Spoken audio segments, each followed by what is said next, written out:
Assista no 20 TVB, aberto para balanço.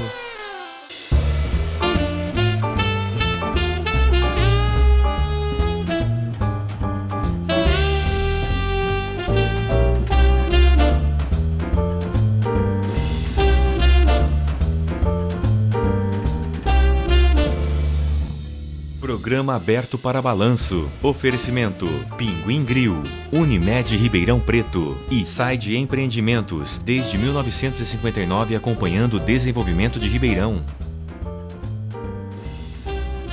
Olá, boa noite. Começamos mais um programa aberto para balanço das noites dos nossos finais de semana, às sextas e sábados, a partir das 22 horas, aqui no canal 20 da NET Ribeirão, ou para quem quiser dizer aos seus amigos, aí, quem não está familiarizado ainda, nós somos acessados em tempo real pelo www.canal20.com.br. Pode nos ver em qualquer lugar, em tempo real, em qualquer parte do mundo. Estamos recebendo aqui hoje duas pessoas importantíssimas para Ribeirão Preto, em termos de desenvolvimento, em termos de luta, em termos de história dentro da cidade. Adilson Perdiz da Vilas Boas, empresário. Adilson, obrigado por estar aqui conosco. Aceito o meu convite. Não é desafio, não, é um bate-papo. Prazer.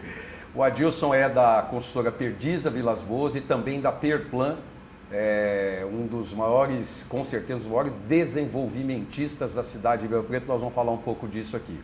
E também estou recebendo o Eduardo Marquese Amorim, o Duda Amorim, amigo nosso. Duda, obrigado por estar aqui conosco.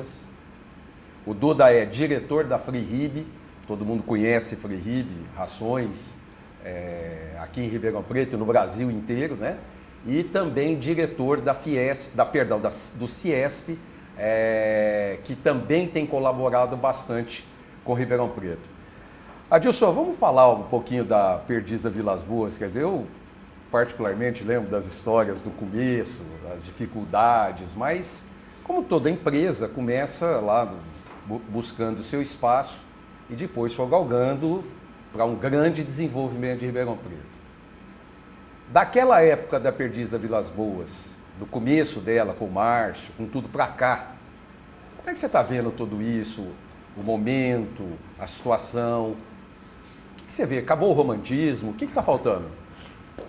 Não, Edmo, eu acho que a gente pode colocar aí Nós fundamos a Perdiz da Vilas Boas em maio de 75. E de lá para cá, nós podemos colocar 3 fases que nós passamos aí. E nós pegamos a época do milagre econômico, que foi a época do Delfim Neto, a época de 73, que foi um desenvolvimento muito grande do país. Aliás, foi quando o país desenvolveu, que eu acho que toda a infraestrutura que nós temos, nós devemos a essa época do governo militar, certo? Então nós crescemos muito nessa época. Nós crescemos muito no sistema bancário, nas casas pernambucanas. Então os bancos desenvolveram muito, o comércio. Depois nós tivemos uma fase de estagnação no país, muito grande, que eu acredito que foi aí um bom tempo que a construção ficou parada nisso daí. E em 95 nós observamos que foi quando entrou a URV, que foi o plano do Itamar Franco, Fernando Henrique Cardoso, que todo o sistema de construção... Só lembrar, a URV era a Unidade Real de Valor. Tem pessoa aí que não lembra o que era o URV, a Unidade Real de Valor. Isso, que foi quando nós tivemos aí a inflação estagnada, conseguimos estagnar a inflação ou levá-la num patamar aí bem comportado.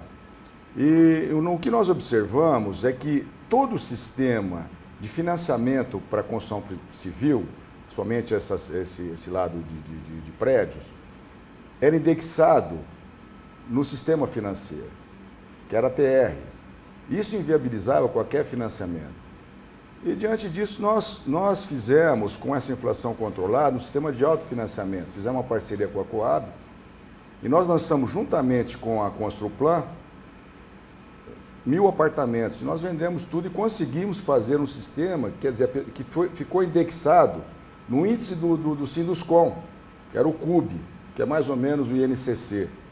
Isso deu um acesso à população de não ter indexado no índice bancário, e sim no índice específico da construção, que era bem menor que o índice de juros no país. E a terceira fase, que foi agora, a construção civil ficou aí mais de 20 anos aí, sem mobilidade, com recursos muito pequenos, muito burocráticos. A Caixa Econômica tinha uma série de planos lá, mas não saía do papel. Eu até falei, eu vou desistir de Caixa Econômica e tal.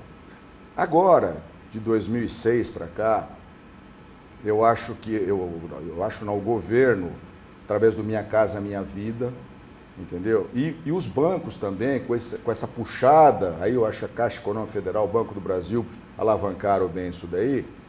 Eles fizeram um financiamento e estão dando condições para a população poder adquirir o imóvel próprio dela. Foi muito importante isso. Hoje nós temos uma inflação novamente controlada, os juros estão mais ou menos comportados, não vamos dizer assim que nós somos ainda um juro de primeiro mundo, mas não somos mais aquele juro louco que ninguém conseguia fazer nada. Depende, né? Porque se se tratar em termos de cartão de crédito, de cheque especial, é extorsivo. Não, extorsivo, né? é isso aí. É extorsivo, né? Quer dizer, bem que a construção... Mas para a construção não é utilizado esse tipo de juro, isso, né? Entendeu? Então, e o mais importante é que esses financiamentos couberam no bolso do nosso comprador. Então, a necessidade da casa própria e um financiamento que coubesse dentro do orçamento da família deu esse boom no país, tá certo? E que eu acho que foi uma coisa muito positiva, entendeu? Está se tornando, através do Minha Casa Minha Vida, o sonho da casa própria para a população menos abastada. Para a classe média, média e média alta também proporcionou o financiamento, tá certo? Logicamente que nós tivemos alguns problemas aqui, depois a gente pode até comentar, claro. Certo? Mas então foi isso aí. E a Perdiza Vilas Boas, voltando um pouquinho, ela fez uma sociedade com a Construplan em 2000, diante do sucesso do Residencial das Américas e de outros empreendimentos que nós fizemos juntos, e foi criada a Perplan. Então hoje, a Perdiza Vilas Boas está em stand-by. Hoje realmente quem funciona é a Perplan, tá certo? Que nada mais é que a sociedade da Construplan com a Perdiza Vilas Boas. Nós temos a Build, que é uma outra empresa também que faz parte do grupo, tá certo? Apesar dos sócios serem diferentes, e a Construplan. Que a Construplan hoje é a nossa construtora desse grupo, Build, Perplan e Construplan. Então, isso é mais ou menos a história da Perdiza Vilas Boas. E vai muito bem, obrigado. Vai muito bem, obrigado. Eu quero dizer uma coisa para você. Nós, Perdiza Vilas Boas, passamos todos os planos econômicos, todos, incólumes, graças a Deus, entendeu? Isso não é fácil não, viu, Edmo? E são quase 40 anos. São quase 40 anos. Entendeu? Legal. Tá bom? Duda, Freerib. Também tem uma historiona, né, a Freerib, pô. Até a idade é parecida da Perdiz Vilas Boas, em torno de 40 anos, né? Tá fazendo agora esse ano. E que nem eu estava falando, é muito difícil você durar, né, 40 anos e passar por tantos voos do besouro, né? Sobe e desce, né? E a gente está numa fase também parecida com a parte de construção, muita coisa para se fazer. A parte de nutrição, né, que é voltada à produção de carne, o Brasil tem uma tendência grande, né, tem uma vantagem grande, solo, clima, né? E é uma fase que está se desenvolvendo muito rápido, está muito dinâmico. E a gente fez aí uma joint venture em 2009, né, com uma empresa líder do setor, que é a Nutreco, uma de origem holandesa, está hoje em 40 países. Então, a gente tem investido bastante para poder estar desenvolvendo, né, o mercado, trazer tecnologia para os produtores, né? E estamos hoje em 5 estados, 2 no Nordeste, Ceará, Piauí, Goiás, Minas e São Paulo. Isso indústria ou comercialização? Indústrias. Tá. A gente vende em torno de 22 estados brasileiros, né? E só no Brasil, o mercado doméstico, tem muita coisa para avançar. Tem mudanças muito grandes de hábito, consumo de peixe, né? Piscicultura vai ter uma evolução muito grande, as fazendas ainda hoje são de portes pequenos e médios, ainda vão ter uma escala muito maior, uma racionalidade no uso e manejo, né, das pisciculturas, a carcinicultura também, né, o hábito de comer camarão também tem aumentado, e sem falar na parte de ruminantes, de leite. A classe C compra a casa, mas também come camarão, tá vendo como é que funciona o negócio? Passa a comer camarão, né? O consumo, você pega de carne, né, chega a 37 a 40 quilos por habitante, né, ano. de peixe em torno de 9, 10. Tem tendência para subir. É um produto também até mais adequado na parte hoje, né? Ser mais saudável, né? Então a aquacultura, eu diria que está ainda muita coisa para se desenvolver, né? E isso precisa de muita tecnologia para não ter desperdício, para você poder amanhã ter um custo-benefício bom e poder ter uma boa rentabilidade para o produtor, né? E agora olhando na parte agri, isso é aqua, né? A agri tem a parte de ruminantes. Se olhar hoje em leite, a gente tem uma produção de 30 bilhões de litros de leite ano, né? A estatística é que em 10 anos isso deva se dobrar, ficar para cima de 50 bilhões de litros ano. Com quanto o Adilson contribui com isso, com esse percentual, só para a gente saber, na produção disso aí? Você toma muito leite, Adilson? Não, mas ele produz bastante. E aí, desculpa. É uma oportunidade que eu acho que o Brasil tem, né? E que a gente precisaria brigar muito pela diminuir a burocracia, que cria um custo muito alto para o Brasil, né? A gente estava discutindo agora a utilização das indústrias de energia elétrica, né? Você vê que a tributação é em torno acima de 50%, né?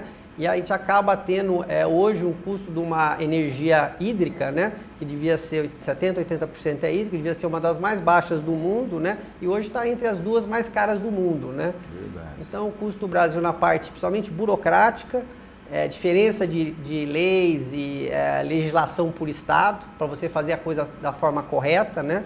E insumos que hoje a gente acaba ainda não tendo essa infraestrutura razoável para ser competitivos, né? Apesar aí do solo e o clima aí abençoar o Brasil, né? Então o setor está numa fase muito próspera, vai ter bastante investimento. Nós temos hoje, são 2 mil concorrentes, né? São 2 mil produtores hoje de ração no Brasil, né? 2 mil? É bem pulverizado. Nossa, não tinha noção disso. Mas hoje a grande briga é para poder diminuir um pouco essa desvantagem que a gente tem de infraestrutura, principalmente tributária, né? E hoje cambial também, né? Hoje no Brasil está tudo caro comparado com o resto do mundo, né? Isso aí todo mundo fala. Agora, eu tenho um amigo, Adilson, posso até dizer quem era dono da Blue Life, o Aires da Cunha Marques. A família da esposa dele em Jales, ele queria desenvolver piscicultura, depois que ele vendeu a Blue Life. Ele quer desenvolver piscicultura, é um cara muito sério, eu conheço ele, uma pessoa... E fez um projeto maravilhoso, um negócio fantástico, etc. E queria o dinheiro do BNDES. Não saiu. Não conseguiu o dinheiro. Então, quando a gente fala, tinha muita vontade de financiar a casa própria, e não saía financiamento, não saía nada. Né? Nós tivemos BNH, foi uma tragédia, né? A ideia inicial muito boa, depois acabou quebrando meio mundo, o BNH, né? E ficou nesse marasmo, nesse ostracismo tanto tempo, e agora a Caixa entrou para valer na brincadeira. E nos financiamentos para financiar o desenvolvimento, nesse caso? Então, o BNDES hoje está fazendo um trabalho aí pioneiro para poder entender o desenvolvimento da aquacultura, tanto a piscicultura como a carcinicultura. Ele até teve um contato com a gente, ele teve no Chile recentemente, que é o mercado maduro, né? Que os frigoríficos, os produtores e o governo conversam e são alinhados, né? No Brasil ainda não tem esse alinhamento. Então eu estou até bastante otimista com essa nova posição no caso aí do BNDES, investindo para conhecer melhor o setor, para ver a melhor forma de financiar. Isso é recente, né? É um trabalho também junto com o Ministério da Pesca, né? Então vamos dizer, tem novidades aí que eu acho que vão agregar bastante aí para a aquacultura, né? Adilson, eu sei que você também esteve envolvido em processo de energia. O Duda levantou um negócio interessante. A energia hídrica é uma das energias mais caras do mundo. Por que o governo brasileiro insiste em investir na energia hídrica? Não, eu acho que é o contrário. A energia hídrica é uma das energias mais baratas do mundo. Para o Brasil, principalmente. E tem um... tem um potencial hídrico aqui no país. E a energia ecologicamente correta, você está entendendo?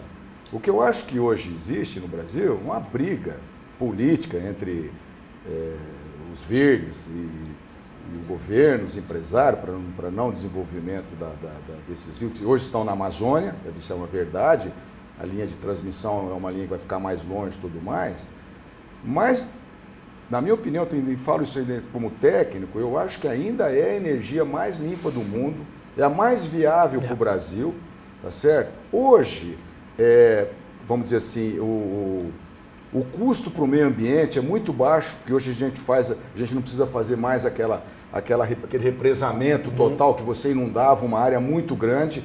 Hoje praticamente a água passa, ele roda as turbinas e continua o ciclo normal. Lógico que uma parte precisa para armazenar um pouco de água e tal. Então, é uma pena que o Brasil, que nem ele falou do custo da energia aí, isso daí são os impostos que vão incidindo em cima e tal, que vai acabando com tudo. Que, aliás, hoje, se a gente olhar o imposto no Brasil, é brincadeira, porque é 36% do PIB, 37%, 35%, mas o que seja. E o pior de tudo, Edmo, é que é gasto muito, muito mal esses recursos.